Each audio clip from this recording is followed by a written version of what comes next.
Good day, everybody. Rob here at WesternPacificWeather.com, and it's currently the 12th of November, 2010, about 1500 in the afternoon, Japan Standard Time. That's right around 06 Zulu for those of you worldwide.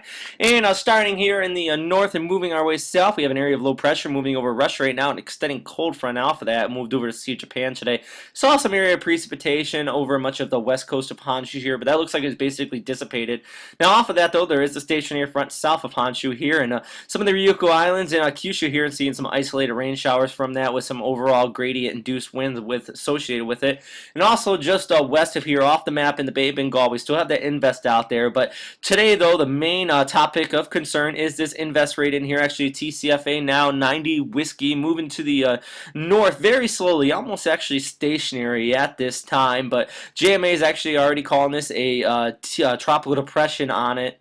The JTWC hasn't quite called it that just yet. Mainly, I think it's because it looks more cold core than warm core at this time. Lots of the convection associated with it is far from the center of circulation. But as already noted, though, almost actually stationary right now, and some lack of steering flow. So that's why you just have basically a plain circle around this, because not quite sure where this system is going to go quite yet. But as you can see on this viz shot, it's very disorganized at this time. And you see the center of circulation very disorganized. And also on the western periphery here, lots of dry air inflow. Most of the convection is on the eastern side, and if you look kind of closely at it, it actually looks like an occlusion forming with an extended cold front out of it, and that's what I mean by it looks like it's already turning extratropical. So definitely, if we start seeing some thermal advection in here, that really means that there's not a warm core low with this. But the thing is that it is far enough south where that the sea surface temperatures are still above 80 degrees, and there is some low-level circulation with this, with dropping sea level pressure. So it definitely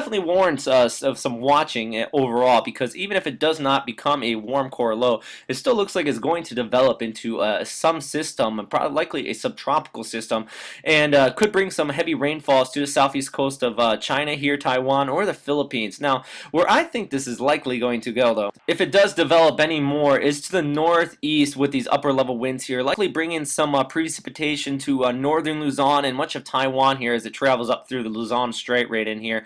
Now, this is the upper level streamline analysis. If we look at some of the lower levels, streamlines actually point towards the northwest, but there is this troughing right in here throughout this entire area, and the system may likely go towards that direction. But what this is telling us is that see that drastic contrast between the easterly winds here and the westerly ones in the lower levels? That means there's a lot of wind shear. What you can see on this chart right in here, approximately up about 50 to 60 knots, and even higher farther up north here. And this is one of the main reasons why the system looks more baroclinic than a warm core low up in here, or barotropic, mainly because of all of that wind shear knocking these tops over and putting a lot of cold air advection into it. Now, farther to the south here, though, there is that 5 to 10 knot wind shear, and that's mainly the reason why we have rapid intensification right now. But if this system does slowly drift to the north, it definitely is going to weaken and overall spread out, with much of the higher wind extending out from the center. So I don't really give this system too much of a chance to develop into a strong storm. That does not take away from the overall intensity, though. I think that it might develop into more of a subtropical system, with max sustained winds about 50 to 60 knots. Now, here's showing the current surface analysis from JMA here, showing the tropical depression down here in the South China Sea is mainly stationary right now. But one of my main concerns with the system, though, is that most of the models are not actually picking up on it. So this is one of those times when we really have to rely on surface analysis like this, and also those streamline analysis I showed you earlier, to really try to figure out where this system's gonna go. Right now, though, stationary and a lack of steering flow down here really could make it either move towards the west or towards the north and eventually northeast. Now, my thoughts on it is that it will move towards the northeast. That is an unofficial forecast, just for everybody to know, but you do have the stationary front of it to the north that would likely pick up the system and take it towards the northeast. And as you can see, actually, a lot of the shear is moving off to the northeast as well. So I think that this overall system will remain a little bit disorganized here, and eventually go as subtropical and move off towards the northeast with the stationary front and those upper level winds I showed you earlier with those streamline analysis.